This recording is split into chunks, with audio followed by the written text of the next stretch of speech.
Select Africa TV update ngiyanibingelela igama lami ngingosi nenhlahla. Inkosi Mangosuthu Buthelezi umntwana wakwaPhendangene ongundunankulu kaZulu uthi amampunge ukuthi umhlangano wakhe nomongameli wezwe umnumzane Ramaphosa ubumayelana nokubambisana kwe-ANC ne-IFP komasipala. Uthi yena akahlangene nalezo ngxoxo futhi akaze zibe yingxenxe yengxoxo yabo.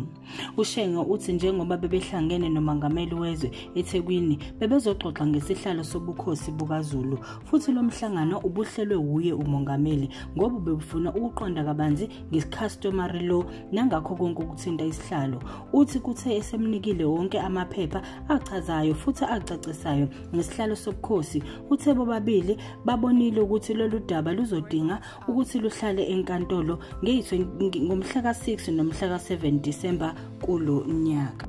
Kanti kusenjalo umnumzane Inkosi ehlabisa ongumongameli we-IFP uthi beyiqembu babe nokuvumelela ngokuthi iqembu IFP emkhandleni eyishumi la eleli qembu elavotelwa kakhulu abantu abaningi lizodedelwa ukuba libe noma kube yilo elikhanda uhulumeni waleyo ndawo bese kuthi iqembu le-ANC la okuyilona libe namavoti amaningi khona livumele iqembu le-IFP ukuthi kube yiqembu eliphikisa ngokusemthethweni.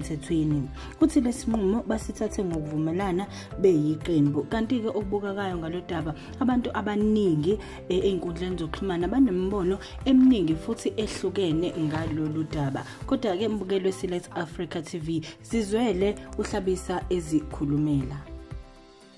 Sibe nokuvumelana ukuthi iqembu le-IFP emkhandlwini engacishe ibe lishumi noma isishiyagalombili la kuyiqembu le-IFP elavotelwa ngabantu abaningi ukuba kube yilona eliphethe lizodedelwa kube yilo elikhanda uhulumeni waleyo ndawo.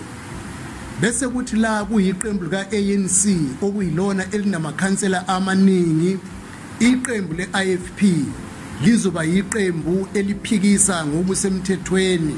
Manye alamaqembu abecela ukuthi ukuze asesekele siphathe lemkhandlu elengayo ongekho unqobile kuyo kungafuneka sibanikeze isihlalo sokuba umeya walowo mkhandlu.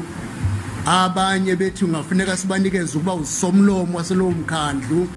Sikubeka lapha ke i-update yethu ebesikuphathele iyona osukwini namhlanje. Sicela ke uqhubeke usilike usubscribe uphinde ungene kwi-comment section yethu ucomment sizwe umbono wakho. Select Africa TV siyabonga.